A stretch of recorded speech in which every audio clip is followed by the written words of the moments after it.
जानिए कैसे एक तोते के श्राप के कारण माता सीता को गर्भ अवस्था में सहना पड़ा था श्री राम का वियोग। श्री राम ने माता सीता को गर्भ अवस्था में त्याग दिया था, ये तो सभी जानते हैं, लेकिन भगवान राम ने सीता का त्याग क्यों किया, इसके बारे में कम लोगों को ही जानकारी है। अधिकतर लोगों का मानना यही होता है कि धोबी के कारण माता सीता को राम ने वन में अकेला छोड़ दिया था, लेकिन ऐसा नहीं है। माता सीता को अपने कर्मों का फल भोगना था, इसी कारण उन्हें ये दंड मिला था। माता सीता ने एक गर्भवती को तड़पाया था और उसके लिए श्राप के कारण उन्हें ये दंड भोगना पड़ा। आइए जानते हैं किसने दिया माता सीता को श्राप। माता सीता मिथिला नरेश जनक की पुत्री थी। एक दिन उद्यान में खेलते हुए कन्या सीता को एक नर व मादा तोते का जोड़ा दिखाई पड़ा। वे दोनों आपस में बात कर रहे थे कि भूमंडल में राम नाम का बड़ा प्रतापी राजा होगा जिसकी अत्यंत सुंदर पत्नी सीता होगी। उत्सुकतावश सीता अपने को रोक न सकी और उनकी बातें सुनने लगी। देव उठान एकादशी मांगलिक कार्य होंगे शुरू। उन्हें अपने ब्याह के बारे में सुन अच्छा लग रहा था। इसी उमंग में उन्होंने बातचीत में मग्न तोते के उस जोड़े को पकड़वा लिया।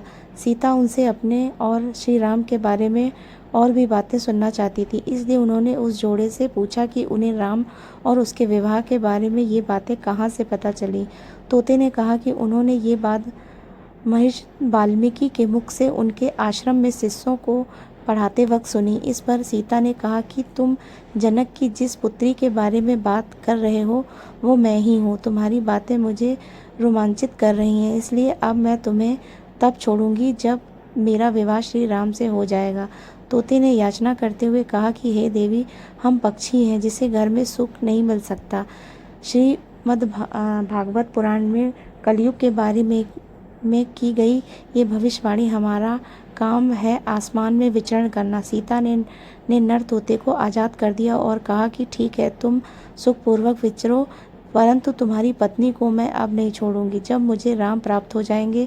नर तोते ने फिर गिड़गिड़ाते हुए कहा कि सीता मेरी पत्नी गर्भ से है, मैं इसका वियोग सह नहीं पाऊंगा। कन्या सीता ने फिर भी मादा तोते को नहीं छोड़ा। इस पर क्रोध में आकर मादा तोते ने सीता को श्राप दिया कि जैसे तू मेरी गर्भ अवस्था में मेरे पति से मुझे दूर कर रही है, उसी प्रकार तुझे भी अपनी गर्भ अवस्था में अपने राम का वियोग सहना पड़ेगा। इतना कहते ही मादा तोता ने प्राण त्याग दिए। कुछ समय बाद उसके वियोग में व्यथित नर तोते ने भी अपने प्राण त्याग दिए। जब माता सीता राम से विवाह के बाद गर्भवती हुई तो उन्होंने इस श्राप का दंड भोगना पड़ा और इस कारण गर्भ अवस्था में भगवान राम ने उन्हें त्याग दिया।